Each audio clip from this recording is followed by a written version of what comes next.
The wind rattled the shutters of the old cabin on the edge of the prairie, carrying with it the scent of dust and loneliness. The world outside stretched wide and endless, painted in browns and grays by autumn's fading light, and inside that one-room cabin sat a woman whose heart was heavier than the sky itself.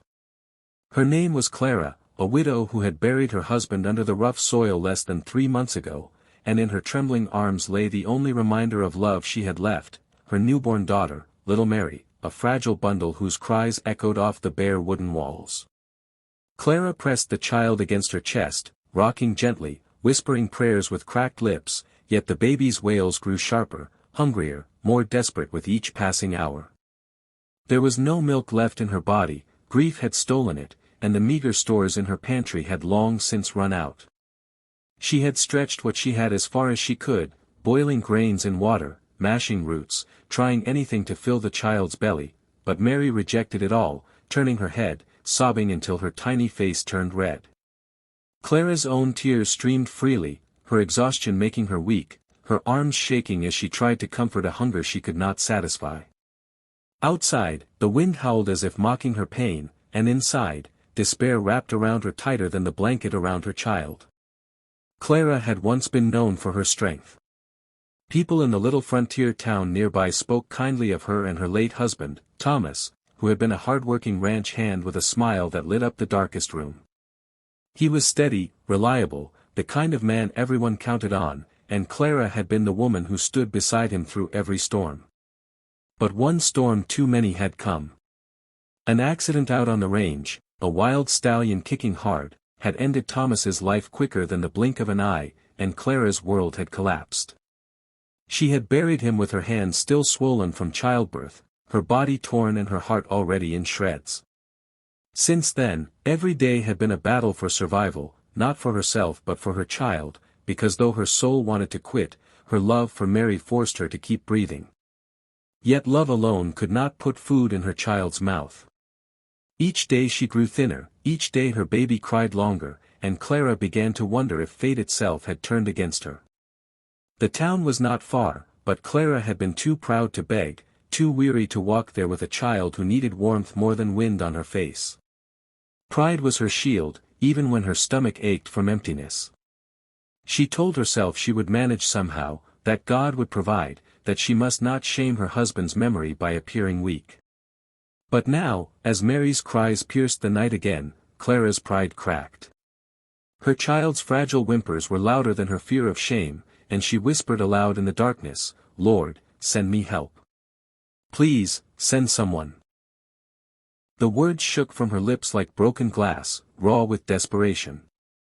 And though she did not know it yet, someone had heard, not God from the heavens above, but a man on horseback who had paused on the trail outside the cabin when he saw smoke curling faintly from her chimney. His name was Daniel, a cowboy with sunburnt skin and eyes the color of storm clouds. He was a drifter, known for driving cattle across wide lands, taking jobs when they came, moving on when they ended.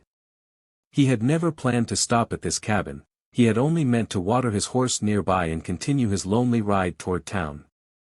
But something had tugged at him, maybe the thin column of smoke, maybe the eerie silence of the prairie broken only by the faint sound of a baby's cry carried on the wind. He tied his horse and walked slowly toward the door, his boots crunching on dry leaves.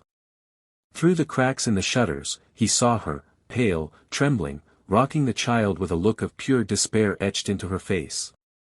Something inside him shifted, a protective instinct rising strong, and without knocking, he stepped up and gently called, "Ma'am? Do you need help in there?"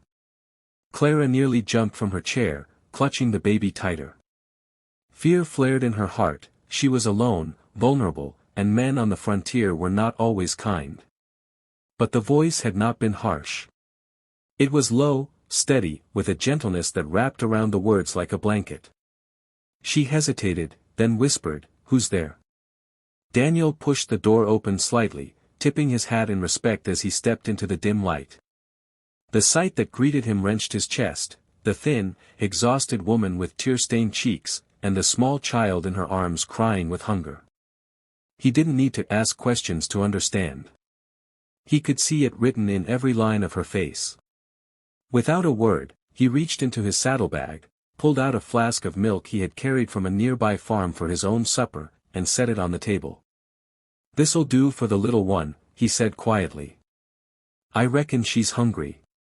Clara stared at it as if it were a treasure chest of gold, her lips parting in disbelief, her body trembling with relief so fierce it almost knocked her to her knees. She tried to speak, to thank him, but her voice cracked into sobs. Daniel moved closer, not intruding, but close enough to let her know she was not alone anymore. That night marked the first thread of connection between them. Clara fed her child from the milk Daniel had brought, watching in wonder as Mary finally quieted, her cries softening to small whimpers before sleep carried her away. For the first time in weeks, Clara felt the weight on her chest ease, just a little. She looked at the cowboy, this stranger with kind eyes, and felt gratitude deeper than words. He stayed only long enough to be sure the baby was safe, then tipped his hat again and promised he'd return with more. Clara sat long after he left, staring into the flames of her weak fire, her mind racing with questions. Who was this man? Why did he help her? Was he truly sent in answer to her desperate prayer? Her heart whispered yes, though her fears tried to argue otherwise. But as she kissed her baby's forehead and felt her warmth against her chest, she allowed herself to hope, just for a moment, that perhaps tomorrow would not be as dark as yesterday. The next morning dawned gray, the prairie sky heavy with clouds that seemed to press down on the earth, but inside the cabin there was a rare quiet, the kind that Clara had forgotten could exist, for little Mary slept soundly against her chest after finally being fed. Clara herself had dozed in the chair, her body bent with exhaustion, but when the creak of leather and the steady crunch of hooves reached her ears, her eyes flew open and her heart gave a startled jolt. She rose quickly, clutching her child, and stepped toward the door just as a shadow crossed the window. It was him, the cowboy who had appeared like a miracle the night before, the man whose flask of milk had been more valuable than gold, and as he dismounted and tied his horse to the post, Clara's fear and hope wrestled again inside her chest. She opened the door before he knocked, and for a moment they stood in silence, just looking at each other, two souls from different roads meeting at the fragile crossroad of need and compassion. Daniel tipped his hat again, his storm-gray eyes steady, and he lifted a small sack from his saddle. "I brought more," he said simply, his voice carrying the same quiet gentleness as before. Inside the sack were jars of milk, a loaf of bread, a few potatoes, and even a small bundle of dried meat. Clara's breath caught as she saw it all, tears threatening again, for she could not remember the last time her table had looked so blessed. She whispered a thank you, her voice so soft he almost had to lean in to catch it, and he set the sack down carefully on the worn table, glancing around the humble cabin with a kind of respectful curiosity. He did not pity her, she could feel it in the way he carried himself, but he did understand, and that was a rarer gift than pity. Over the next days, Daniel kept returning. Each time he came, he brought something, fresh milk, supplies from the town, firewood he had chopped himself, even a soft blanket he said his mother had once sewn. At first Clara resisted, ashamed of taking so much from a stranger, but Daniel never made her feel like a burden. He never asked for repayment, never pushed past the boundaries of her caution. He would simply place what he had brought on her table, make sure the baby had enough to eat, tip his hat, and leave.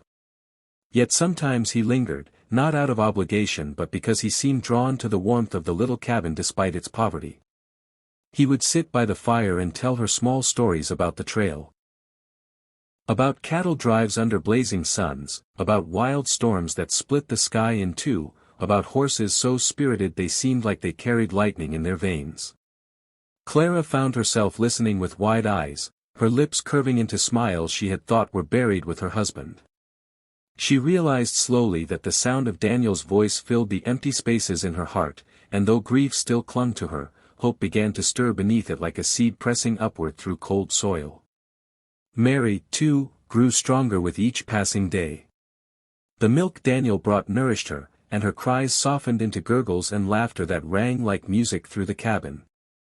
Watching her child thrive filled Clara with a gratitude so deep she could hardly speak of it, for she knew that without Daniel, Mary's fate might have been sealed in sorrow. She began to pray differently at night, no longer only begging for survival but whispering thanks for the cowboy who had ridden into her life. Yet with gratitude came confusion, for she wondered why he kept coming back. Surely there were others in need, surely his road called him elsewhere, yet he returned again and again. Once, as he handed her a jar of milk, she finally asked, "Why are you doing this for us?" His answer was quiet, almost shy, as he said, "Because I reckon no one should have to fight alone." Those words settled deep in her chest, simple yet profound, and they warmed her far more than the fire in her hearth. Weeks turned into months, and with each visit Daniel became less of a stranger and more of a presence Clara could rely on. He fixed the broken shutter that had rattled in the wind, mended the leaky roof before the first snow, even built a small pen outside so she could keep a goat he promised to bring from the town in spring. Little by little, the cabin transformed from a place of despair to one of survival, even comfort, and Clara felt her strength returning alongside it. Yet she also felt something else growing quietly within her, something she was almost afraid to name, affection, even longing, for the man who had carried her through her darkest hour. She caught herself watching him when he worked, noticing the way the sunlight caught in his hair, the patience in his hands, the honesty in his eyes. And though her heart still bore the scar of her husband's loss, she realized with a start that it also held room for new life, just as the barren earth holds room for new flowers after winter's frost. It frightened her, this realization, but it also made her feel alive again in ways she had forgotten. One evening, as snow began to fall soft and steady, Daniel stayed longer than usual. They sat by the fire, the baby asleep in her cradle, the room filled with the gentle crackle of flames. Daniel seemed restless, his hands fidgeting with his hat brim, his gaze flickering toward Clara and then away. Finally, after a long silence, he spoke. "Clara," he said, his voice lower than usual, "I reckon I've been thinking a lot about you and the little one. About how you shouldn't have to face this world alone. About how, well, maybe you'd let me stay. Not just for a spell, but for good." Clara's heart thudded painfully, and she stared at him, hardly believing what she had heard. Daniel cleared his throat, his eyes steady now despite his nerves. "What I mean to say is, I'd like to marry you, Clara. To give Mary my name, to give you both a home and a partner to share the burdens with. I know you've been through more than your share of sorrow, and I don't aim to replace the man you lost, but I'd be honored if you'd let me stand beside you from here on." His words hung in the air, weighty, sincere, echoing louder than the crackle of the fire. Clara's breath caught, her heart torn between past and future. Memories of Thomas rose, bittersweet, yet so did the image of all Daniel had done, the milk, the food, the repairs, the steady companionship that had saved her from despair. She looked at Mary, sleeping peacefully for once, her tiny chest rising and falling in rhythm, and she realized that this man was offering more than a proposal. He was offering safety, partnership, love born not from convenience but from compassion and choice. Tears filled her eyes as she whispered, "Daniel. I don't know if my heart is ready, but I know this much, I can't imagine tomorrow without you in it." Daniel's face softened into a smile, relief and joy mingling in his eyes, and he reached for her hand. When she placed her trembling fingers in his calloused palm, it felt like the sealing of a vow long overdue. In that moment, the widow who had once held a baby she could not feed now held hope, strength, and a promise of a future she had thought lost forever. Outside, the snow fell heavier, blanketing the earth in white, but inside the cabin warmth blossomed. The cowboy had brought not only milk but also a new beginning, and Clara knew deep in her soul that though the road ahead would still hold struggles, she would no longer walk it alone. Mary stirred in her cradle and let out a soft sigh, as if in approval, and Clara smiled through her tears, her heart swelling with gratitude. For the first time since her husband's death, she felt alive, seen, cherished. And as Daniel squeezed her hand and whispered, "We'll face it all together," she knew that this chapter of her life was not an ending but the beginning of something greater, a love story born from ashes, stronger than loss, as steady and enduring as the cowboy himself. The days that followed Daniel's proposal were unlike anything Clara had known since Thomas's passing. Where once her mornings had been filled with silence and dread, now they carried the steady sound of a man's boots on the porch, the laughter of her baby who had begun to recognize Daniel's voice, and the warmth of shared meals at a table that no longer looked so bare. Clara found herself smiling more often, sometimes even laughing, though it startled her at first, as if joy had been a stranger she wasn't sure she was allowed to welcome back. Yet Daniel's presence made it feel natural again. He worked tirelessly, not out of duty but out of love, fixing the fences, mending the wagon, preparing the land so spring could bring a garden that would feed them all. In the evenings, after Mary was asleep, he and Clara would sit close by the fire, speaking of dreams, hers of raising her daughter in safety, his of building a home that was more than a stopping place on the trail. Still, there were moments when Clara's heart faltered, when grief whispered that she was betraying Thomas's memory, but Daniel never rushed her. He simply held her hand, reminding her through his patience that love could heal without erasing the past. And in that gentle understanding, Clara found the courage to trust again. On the first clear morning after the heavy snows, they stood together outside the cabin, the horizon painted gold with sunrise, and Daniel slipped a simple band of silver onto her finger, a symbol of promises spoken not with grand words but with steady deeds. Clara's eyes brimmed with tears, not of sorrow but of gratitude, for she realized that God had answered her desperate prayer not with riches or ease, but with a man whose strength was kindness, whose gift was devotion.